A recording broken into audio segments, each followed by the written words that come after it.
भारत और श्रीलंका के बीच 40 साल बाद फेरी सर्विस फिर से हुई शुरू। वीडियो कॉन्फ्रेंसिंग के जरिए सेवा की शुरुआत। एस जयशंकर करेंगे वियतनाम और सिंगापुर का दौरा। कुछ दिनों पहले ही इस देश को सौंपा था नौसेना पोत। ये आत्महत्या नहीं, युवाओं के सपने और आकांक्षाओं की हत्या है। तेलंगाना में छात्रा की सुसाइड पर बोले राहुल गांधी। रेल उद्घाटन समारोह से सत्तारूढ़ पार्टी विधायक का नाम गायब। महाराष्ट्र बीजेपी में फिर अंदरूनी गुटबाजी की खुली पोल।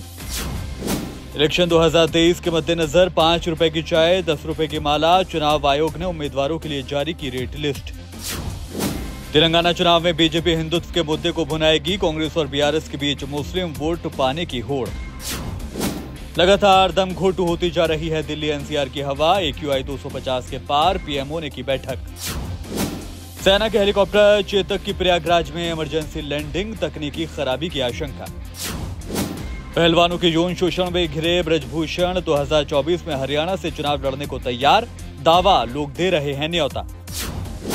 चुनाव आयोग के राज में लॉकर फर्म पहुंची ईडी आईटी। किरोड़ी लाल के दावे पर बोले सीएम गहलोत, बदनाम कर रहे हैं। कांग्रेस का सर्वे लीक 200 सीटों पर कराया था, दोबारा कराने के संकेत।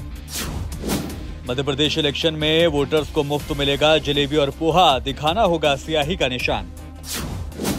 सीएम शिवराज ने कमलनाथ पर साधा निशाना, कहा आदिवासियों को कांग्रेस ने कभी सम्मान नहीं दिया।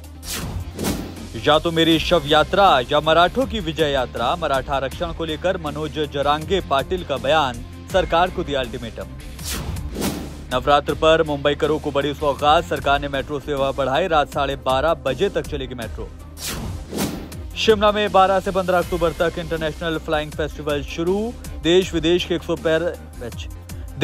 के 120 पैराग्लाइडर ने लिया हिस्सा। छत्तीसगढ़ में हाथियों का झुंड देख थम गया ट्रैफिक, रिहायशी इलाके में घुसकर फसलों को पहुंचाया नुकसान।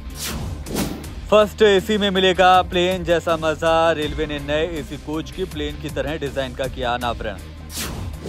51,094 रुपए में मिल रहा है यो ड्रिफ्ट इलेक्ट्रिक स्कूटर, 60 किलोमीटर तक की है रेंज। मोबाइल से भी सस्ता मिल रहा है जियो का लैपटॉप। मुकेश अंबानी ने पेश किया सबसे जबरदस्त ऑफर। सलमान खान के टाइगर 3 की रिलीज डेट हुई पक्की, रविवार के दिन दहाड़ेगा टाइगर। शहनाज गिल ने ब्लैक ड्रेस पहन लूटा फैंस का दिल, एक्ट्रेस ने शेयर की लेटेस्ट फोटो। बीबीसी का दावा, इजरायली पुलिस ने हमारे पत्रकारों पर किया हमला, घंटों तक बंदूक की नोक पर रखा। और थाईलैंड के पीएम ने कहा हमास इजरायल युद्ध में 24 ढाई की जा चुकी है जान, 7,000 लोगों को वापस लाने की तैयारी।